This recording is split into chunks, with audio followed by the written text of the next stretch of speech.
ये तीनों समाप्त होने चाहिए। तीनों देश के वो क्षेत्र हैं, ये बिल्कुल वैसे ही होने चाहिए लॉ एंड ऑर्डर के दृष्टिकोण से जैसे कि दूसरे क्षेत्र देश के हैं, और ये तीनों सेक्शन समाप्त होने चाहिए। ये हम सबको भी स्पष्ट है कि हमारे प्रदेश में सरकार बनने के बाद ही, माननीय विष्णुदेव साय जी की सरकार बनने के बाद ही का लगातार मार्गदर्शन, लगातार उनकी प्रेरणा हम सबको मिलती रही है। बस्तर के लोग वहां जाकर के अपने दर्द को भी बताए हैं, और उसके बाद लगातार केंद्रीय एजेंसियों से, एनटीआरओ से, डीआरडीओ से, आईटीबीपी के बम डिस्पोजल स्क्वाड से, एनएसजी के बम डिस्पोजल स्क्वाड से और आईटीबीपी के टेक्निकल सेक्शन, सबका साथ हमको लगातार मिलता रहा। हमको 15,000 आवास मिले, हमको आयरन ब्रिज मिले, बहुत सारी चीजें हमारे साथ होते रही हैं, और हमने ये देखा है कि संकल्प लेना बड़ी बात होती है, धरातल पर उसे उतार लेना बड़े सामर्थ्य की बात होती है, परंतु 31 मार्च 2026 नियत तिथि तक समस्त नक्सल कैडर समाप्त हुआ है। और मैं आज बड़े ही गर्व के साथ ये कहना चाहता हूं कि नक्सल मुक्त छत्तीसगढ़ में, नक्सल मुक्त बस्तर में हम माननीय अमित शाह जी का स्वागत करते हैं, अभिनंदन करते हैं। माननीय मुख्यमंत्री जी हम सबके बीच में विराजमान हैं, हमारे एचएस होम और डायरेक्टर आईबी वो भी मंच पर विराजमान है। मैं माननीय केंद्रीय गृह मंत्री अमित शाह जी से आग्रह करता हूं कि आज के इस प्रेस को संबोधित करें।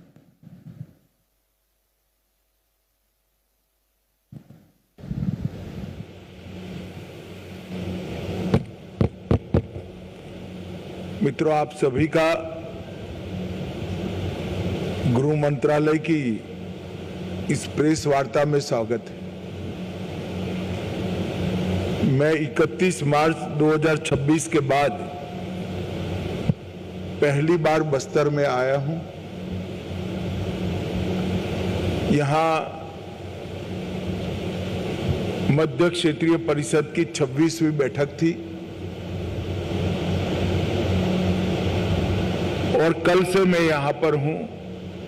हर जगह पे बस्तर की जनता में उत्साह, विश्वास और भविष्य के प्रति आश्वस्तता का वातावरण सर्वदूर नजर आता है। भय का माहौल, बंदूकों के साए में जीवन जीने का औथार आज समाप्त होकर एक मुक्त सांस पूरा बस्तर ले रहा है। हम सब के लिए एक बड़ा आनंद का विषय है कि बस्तर नक्सल मुक्त हो गया है। मित्रों, इसमें कुछ तिथियों का बहुत बड़ा महत्व है। पहली तिथि 13 दिसंबर 2023, जब छत्तीसगढ़ में भारतीय जनता पार्टी की सरकार श्री विष्णुदेव साय जी के नेतृत्व में बनी। क्योंकि केंद्र में तो मोदी जी की सरकार पहले भी थी, परंतु यहां पर कांग्रेस की सरकार थी। और मैं निसंकोच कहना चाहता हूं, ढेर सारी ऐसी नॉन बीजेपी सरकारों ने नक्सल मुक्त अभियान में हमारा समर्थन किया है, मगर छत्तीसगढ़ की कांग्रेस सरकार ने नक्सल उन्मूलन अभियान में हमारा सहयोग नहीं किया था। 13 दिसंबर 2023 में यहां भाजपा सरकार बनने के तुरंत बाद हमने बस्तर में बचे हुए नक्सलवाद को समाप्त करने के लिए फिर से कवायद की। दूसरी तिथि 24 अगस्त 2024, जब सभी राज्यों की डीजी की बैठक करने के बाद एक घोषणा की गई कि 31 मार्च 2026 को ये देश को हम नक्सलवाद के आतंक से मुक्त कर देंगे।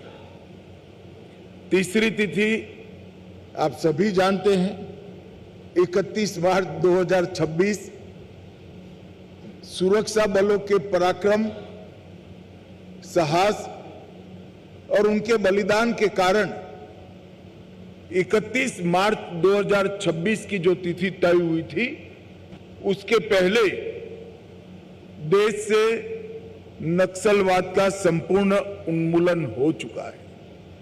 और चौथी तिथि 19 मई 2026, इसका भी बहुत महत्व है, क्योंकि जब से नक्सलबाड़ी से फैलना शुरू हुआ,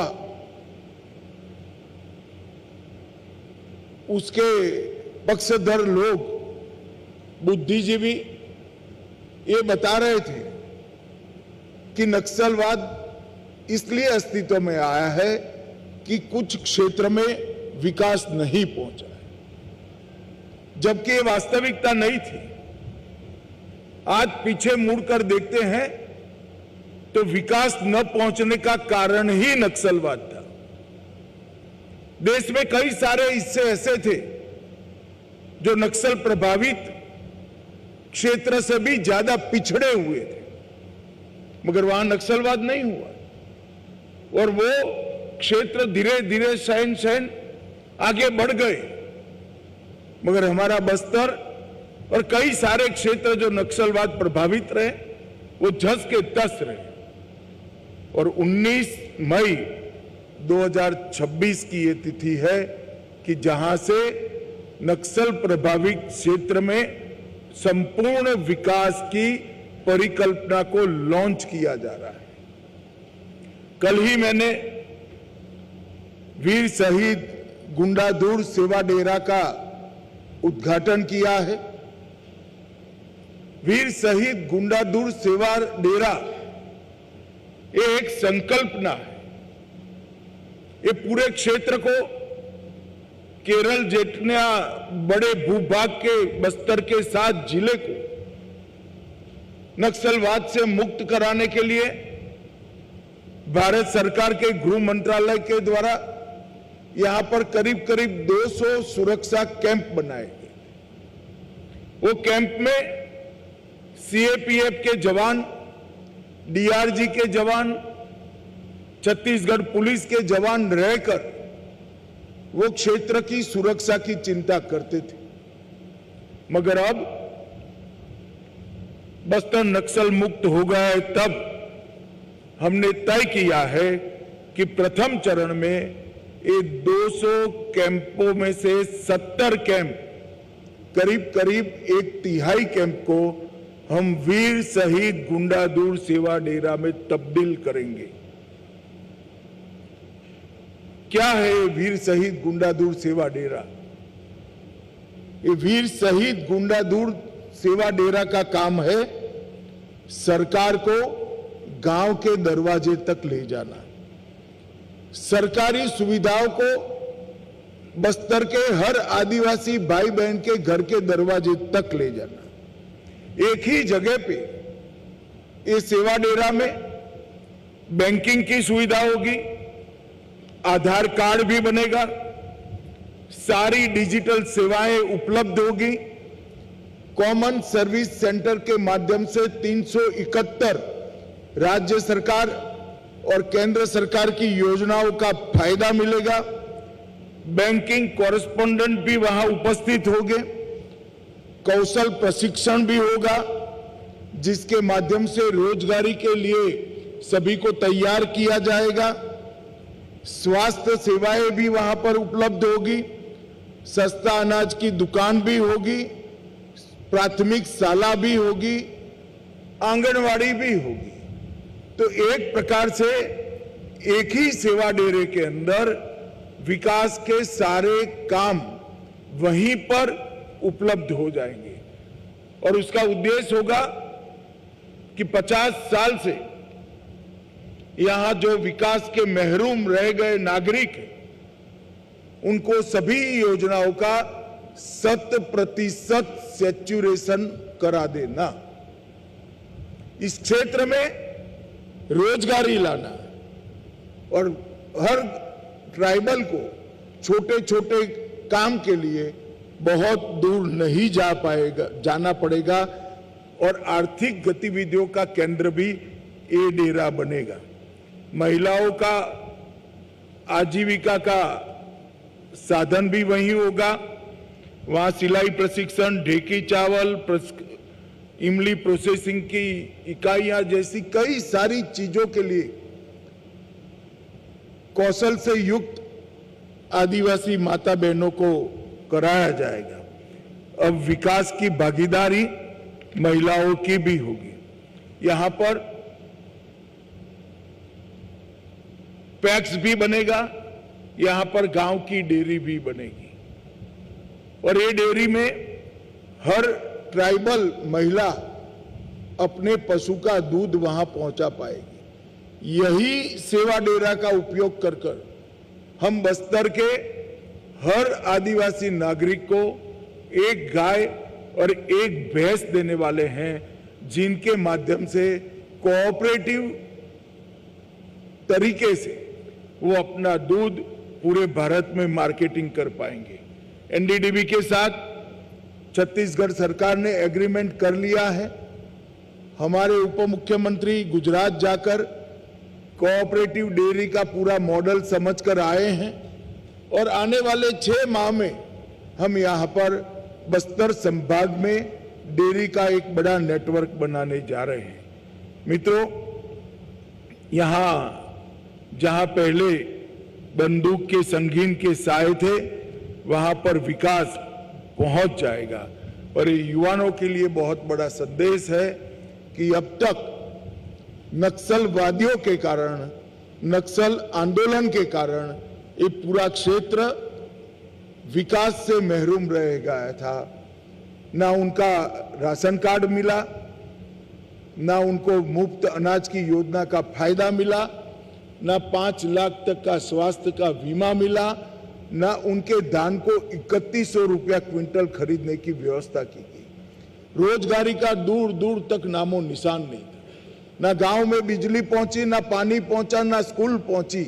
ये सारी व्यवस्था ये डेरा के माध्यम से हम पूर्ण बस्तर में करने जा रहे हैं और ये शहीद वीर गुंडादुर सेवा डेरा, ये नक्सल प्रभावित बस्तर जो एक जमाने में था, वो नक्सल मुक्त विकसित बस्तर बनाने का एक बहुत बड़ा जरिया बनेगा। यहीं पर जंगल की वन उपजों को कोऑपरेटिव तरीके से प्रोसेस कर इसका मुनाफा भी हम पूरा का पूरा हम आदिवासियों तक हम पहुंचाएंगे। मित्रों, इसके पहले ही भारत सरकार ने नरेंद्र मोदी जी के मार्गदर्शन में बस्तर के विकास के लिए कई सारे काम कर चुके हैं। हमने 20,557 करोड़ की लागत से 12,211 किलोमीटर सड़कों का निर्माण पूरा कर दिया है। टोटल 13,000 मोबाइल टावर का प्लानिंग किया है। इसमें से 5,000 मोबाइल टावर देश भर के नक्सल प्रभावित क्षेत्र में लग चुके हैं। 1804 बैंक की शाखाएं खुली हैं, 1321 एटीएम खुल चुके हैं और 890 पोस्ट ऑफिस खोलने का काम भी समाप्त हो चुका है। 259 एकलव्य मॉडल स्कूल खोले हैं, 46 आईटीआई और 49 स्किल डेवलपमेंट के सेंटर खुल चुके हैं। 90,000 से ज्यादा युवाओं को और महिलाओं के स्किलिंग का काम हो चुका है और कल ही 240 बिस्तरों वाला सुपर स्पेशलिटी अस्पताल बस्तर में, जगदलपुर में इसका उद्घाटन हो चुका है। नरेंद्र मोदी जी के नेतृत्व में नक्सल मुक्त जो क्षेत्र हुए हैं, बस्तर समेत पूरे देश के क्षेत्र के लिए विकास की एक कार्य योजना भारत सरकार ने बनाई है। पहला, विकास और सुरक्षा। विकास की योजनाओं का संपूर्ण सेचुरेशन और सुरक्षा की संपूर्ण व्यवस्था। दूसरा, युवा और महिलाओं के लिए भविष्य उन्मुख सशक्तिकरण का एक वैज्ञानिक कार्यक्रम। और तीसरा, जनजातीय संस्कृति और परंपराओं को बचाते हुए, आगे बढ़ाते हुए यहाँ की संस्कृति का संरक्षण और संवर्धन। आज मैं इस प्रेस वार्ता के माध्यम से देश को बताना चाहता हूं कि हमने यहाँ बस्तर पंडुम की शुरुआत की। मोदी जी ने एक प्रेरणा दी थी कि आदिवासी संस्कृति को बचाने के लिए भी पुरुषार्थ किया जाए, योजना बनाई जाए।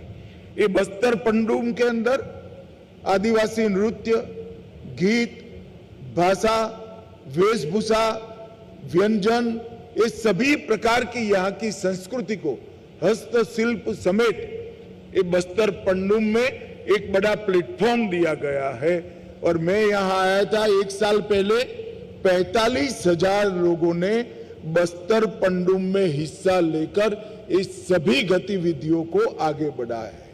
और एक वैज्ञानिक आयोजन गांव से तहसील में, तहसील से जिले में और जिले से संभाग स्तर पर ऊपर आते आते स्पर्धा के साथ यहाँ पर टोलियां आई थी और 45,000 लोग बस्तर की संस्कृति के संरक्षण और संवर्धन में अपने आप को इन्वॉल्व किए थे। इसी प्रकार से 2 बस्तर ओलंपिक हमारे आयोजित हो चुके हैं। अंतिम बस्तर ओलंपिक के समारोह में मैं आया था। 3,94,000, मैं फिर से रिपीट करना चाहूंगा, 3,94,000 खिलाड़ियों ने बस्तर संभाग में बस्तर ओलंपिक में हिस्सा लिया था। और उसमें एक बहुत बड़ी टोली पुनर्वास स्वीकारे हुए हमारे सरेंडर नक्सल भाइयों बहनों की भी थी और सबसे अच्छा परफॉर्मेंस उन्होंने किया था। नरेंद्र मोदी जी ने पूरे नक्सल मुक्त क्षेत्र के लिए एक लक्ष्य तय किया है कि सुरक्षा से विश्वास की यात्रा पूरी करनी है, विश्वास से विकास की यात्रा पूरी करनी है, विकास से समृद्धि की यात्रा और समृद्धि से संतृप्ति तक की यात्रा आने वाले 5 साल में पूरी करनी है। गृह मंत्रालय ने इसका एक वैज्ञानिक रोड मैप बनाया है।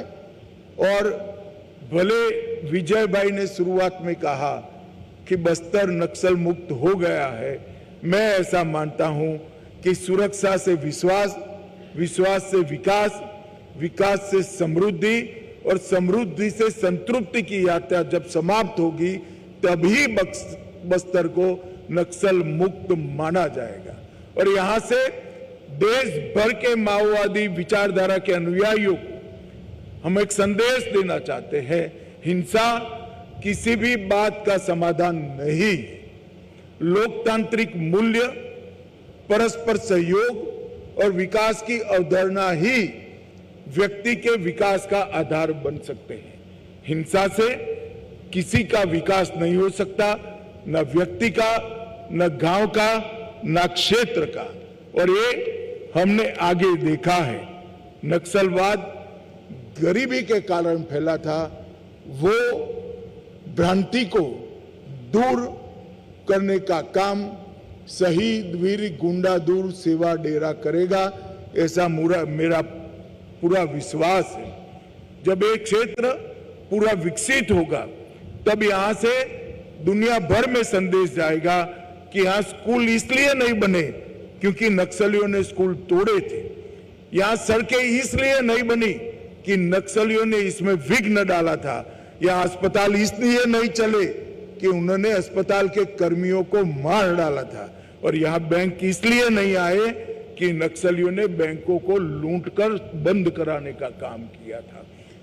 ये बस्तर का शहीद वीर गुंडादूर सेवा डेरा का प्रयोग ये देश भर में जो हथियार लेकर विकास का रास्ता तराश रहे हैं उनके लिए एक विकास का लोकतांत्रिक मॉडल भारत की ओर से पेश किया जाएगा। इसका मुझे भरोसा है।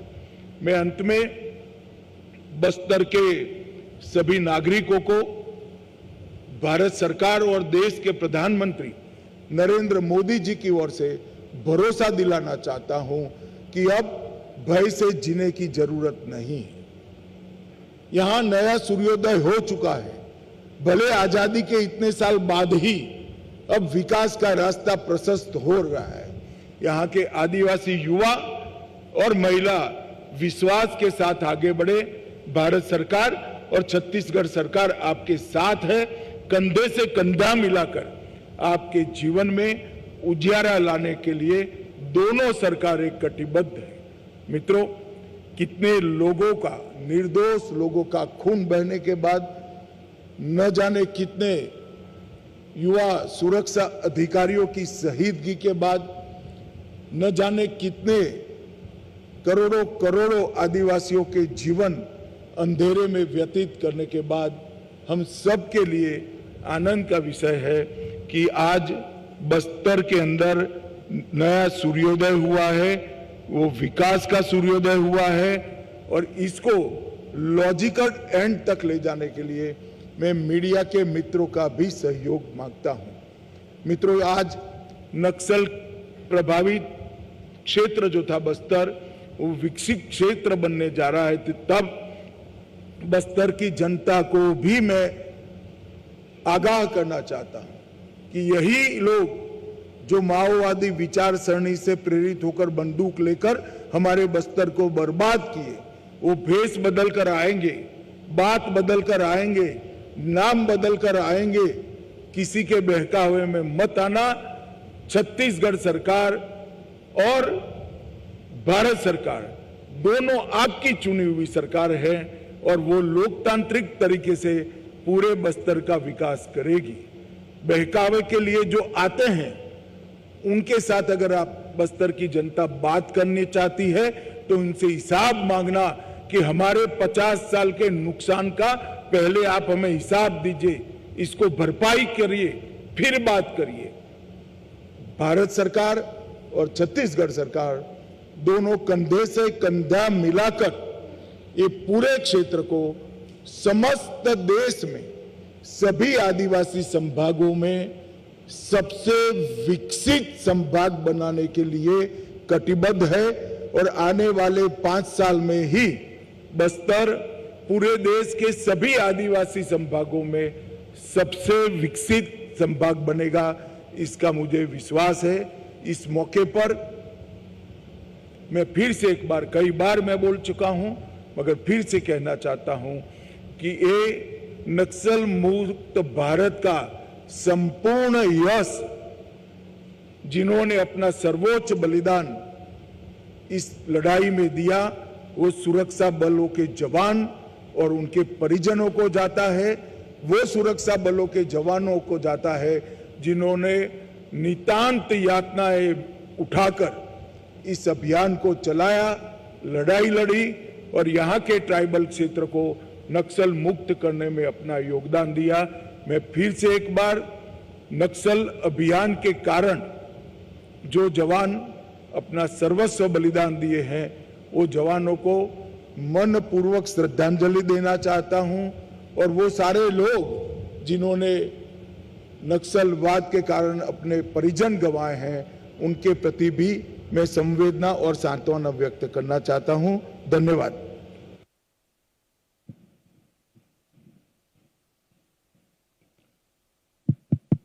पीछे पीछे मेरा एक सवाल है। बचपन से हम ये सुनते आए हैं कि बस्तर के लिए दिल्ली से इतना पैसा चला है कि हर आदिवासी के घर में एक मारुति कार हो सकती थी।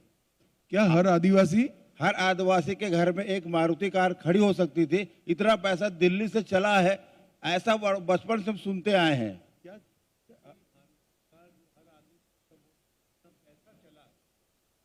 मैं ये कहना चाहता हूं, नहीं, ऐसा नहीं है। यहाँ इस तरह की परिस्थिति ही नहीं थी कि विकास हो पाए। अब रोड बन गया, अस्पताल बन गया, मोबाइल टावर आ गए, गांव में पानी पहुंचने लगा है, स्कूल पहुंचने लगा है और स्किलिंग भी हो रहा है, तो समृद्धि अपने आप आएगी। सरकार मारुति गाड़ी नहीं भेज सकती, सरकार व्यक्ति को इसके योग्य बना सकती है जो अपनी मारुति खरीद पाए, वो हम सुनिश्चित करेंगे। बस्तर मुक्त धन्यवाद, हो गया बेटी। बस्तर नक्सल मुक्त तो हो हम गया विवाद सर। नहीं कर सकते भैया, सवाल जवाब कर। आगे आगे बढ़े।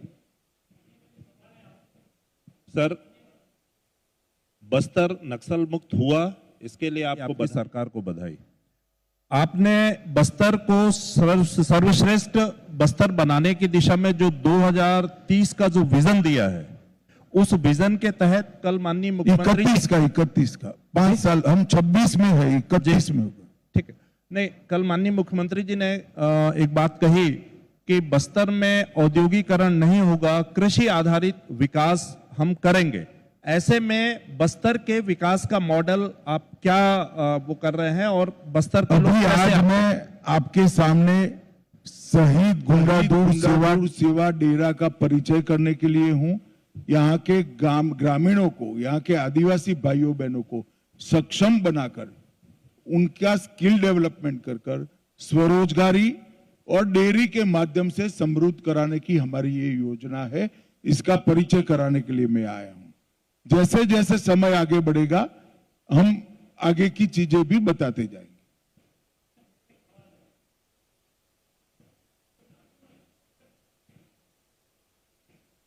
भाई माइक दे दो वहां।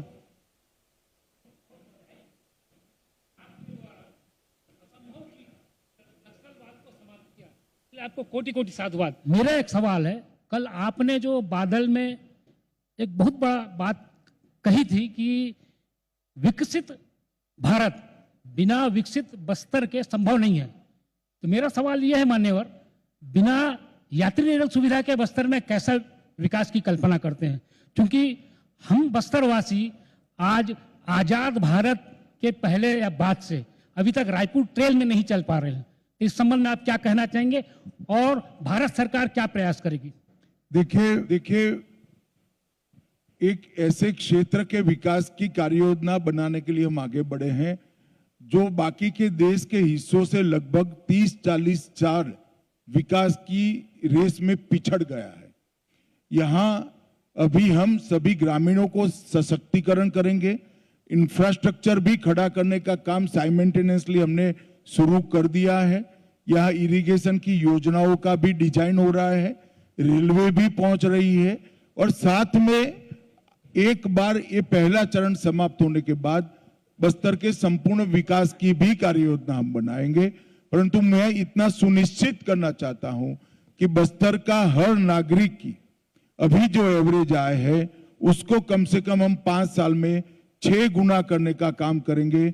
इसमें कोई संशय रखने की जरूरत नहीं और इसका वैज्ञानिक आयोजन हमारे साथ उपलब्ध है। सर नमस्कार, मेरा नाम नरेश है। सर मैं जानना चाहता हूं, सर आपने एक मॉडल बताया कि सहकारिता के माध्यम से ये समृद्धि पहुंचेगी गांव तक, एक भैंस और एक गाय और अन्य चीजें की जाएंगी वन उत्पाद से संबंधित। क्या विशेष पैकेज का भी प्रावधान है?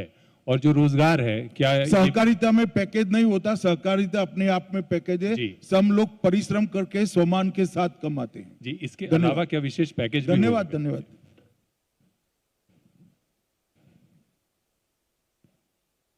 सर नमस्कार। बस्तर नक्सल मुक्त हो गया है, लेकिन बस्तर में एक अफवाह तेजी से फैल रही है कि अब जल जंगल जमीन भी खत्म हो जाएगा। आदिवासियों को क्या मैसेज देना चाहेंगे? आदिवासियों को क्या मैसेज देना चाहेंगे? मैंने यही कहा, मैं बस्तर वासियों को फिर से कहना चाहता हूं कि जिन्होंने 50 साल तक बस्तर को बंदूक के साए में रखा, वो भेष बदलकर, नाम बदलकर, बात बदलकर आए तो भरोसा मत करना।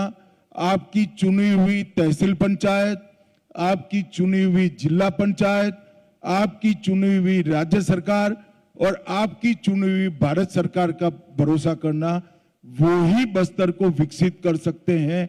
जो उकसाने आते हैं उनको एक बात जरूर कहना चाहिए कि 2 साल जरा बस्तर में रह जाओ, दिल्ली में जाए बगैर, तभी जाकर यहां पर साच अर्थ में विकास का सवेरा होगा। सर मैं अंकित मिश्रा हूं। अभी जो नक्सलियों ने जो पुनर्वास किया है, आने वाले समय में इनको लेकर के क्या तैयारियां हैं कि दोबारा जो है वो फिर से नक्सलवाद के रास्ते पे ना जाए, उनको भरोसे में लिया जा सके? देखिए, पुनर्वास किए हुए सारे नक्सली भाइयों बहनों के लिए भारत सरकार ने 20 करोड़ रुपया खर्च कर एक सेंटर बनाया है, जहां अभी उनका स्किलिंग भी हो रहा है, जो निरक्षर है उनकी पढ़ाई लिखाई भी हो रही है, साइकोलॉजिकल मैपिंग होकर एक नया विश्वास बढ़ने का साइकोलॉजिकल ट्रीटमेंट भी हम उनको दे रहे हैं, और आने वाले समय में वो अपने परिवार के साथ सम्मान के साथ रहे, इस प्रकार की पूरी ट्रेनिंग करने की व्यवस्था छत्तीसगढ़ सरकार और भारत सरकार ने की है। एक बहुत बड़ा प्रोजेक्ट है, और मैं मानता हूं कि जिनको स्कूल से नक्सली उठा गए और वो नक्सलवादी बने, इसका कोई दोष नहीं है, वो तो विक्टिम थे जिन्होंने हथियार डाल दिए। उनको पूरा अधिकार है सिस्टम के अंदर पुनः प्रस्तापित होकर सम्मान के साथ जीने का।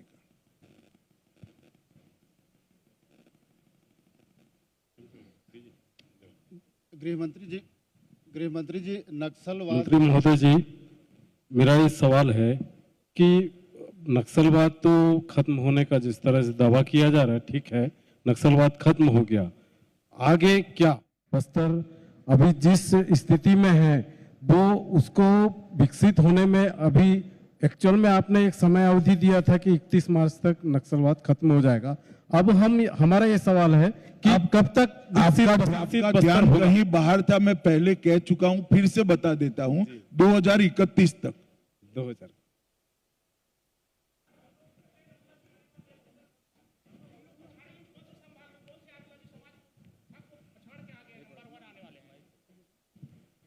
सर, आपने कहा कि बस्तर नंबर 1, जरा नजदीक रखिए।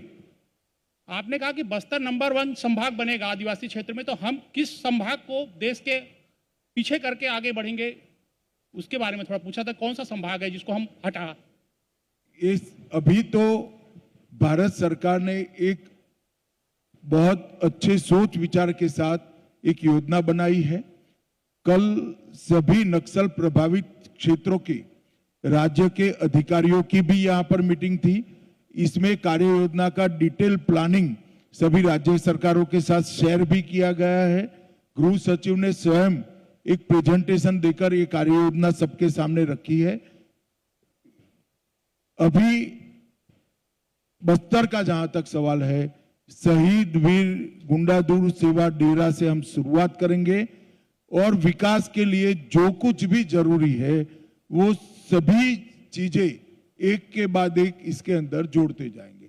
अभी सबसे बड़ी जरूरियात है लोगों को सरकार की सारी योजनाओं का लाभ मिले, 100% सैचुरेशन तक पहुंचे, स्किलिंग हो, कोऑपरेटिव के माध्यम से उनकी आय को बढ़ाया जाए, और फिर संपूर्ण विकास की दिशा में भी हम आगे बढ़ेंगे। सर, आपने कहा बस्तर बदल रहा है, बस्तर के युवाओं के भविष्य के लिए केंद्र सरकार का सबसे बड़ा विजन क्या रहेगा सर? अब मैं किस तरह से आपको समझाऊं वो मालूम नहीं पड़ा, शायद मेरे समझाने में ही क्षति होगी। अभी मैंने जो कहा है वो ही केंद्र सरकार की कार्य योजना है। Sir, this is Rajnish from ANI। Sir, जैसे कल आपने बोला था कि यहाँ पे एम्प्लॉयमेंट जनरेशन के लिए ओपनिंग की जाएंगी, लोगों को एम्प्लॉयमेंट ओपनिंग की जाएंगी कि लोगों को अगर प्रॉपर एजुकेशन मिलने के बाद अगर वो अप्लाई करते हैं तो उनको कुछ छूट मिलेगा एम्प्लॉयमेंट में यहाँ पे, तो उसके लिए क्या रणनीति बनाई गई है, और खास तौर पे स्पोर्ट्स फैसिलिटीज किस तरह से यहाँ पे डेवलप की जाएंगी? देखिए, अब मुझे लगता है कि सवाल समाप्त हो गए, एक ही सवाल घूम कर सब पूछ रहे हैं। अभी स्किलिंग के माध्यम से स्वरोजगार, एजुकेशन के माध्यम से सरकार में नौकरियां, एजुकेशन के माध्यम से प्राइवेट नौकरी में के लिए उसको लायक बनाना, और स्किलिंग के माध्यम से ही प्राइवेट नौकरी के लिए उसको लायक बनाना, और कोऑपरेटिव के माध्यम से किसान और महिला दोनों को रोजगारी के साथ जोड़ना। ये एक शुरुआती कार्य योजना है। पहला चरण समाप्त होने के तुरंत बाद हम आगे का रोड मैप लेकर भी आएंगे। चलिए, आप सभी का बहुत बहुत धन्यवाद। पहले तो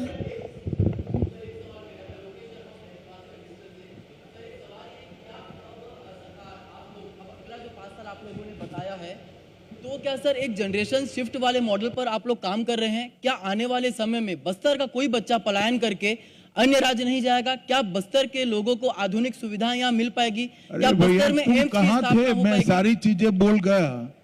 महोदय, चलो आ गई फोटो महोदय आपकी। पहले तो साधुवाद, धन्यवाद। चलिए, बहुत बहुत उत्तर धन्यवाद। आपने किया है। एक ही सवाल था सर आपसे कि माओवादी जब यहाँ आए थे तो उन्होंने जो विरोध किया यहाँ पर बस्तर में जंगल और जमीन का जो विरोध किया, और सबसे पहली जो विरोध उन्होंने बोधघाट परियोजना को लेकर किया था।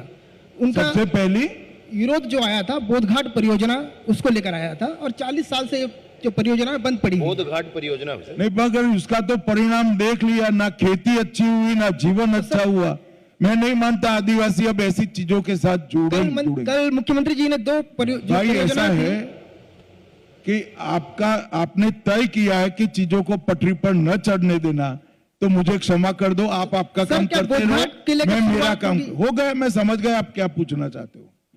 बहुत आभार आप सभी लोगों का। मैं माननीय मुख्यमंत्री जी से आग्रह करता हूं,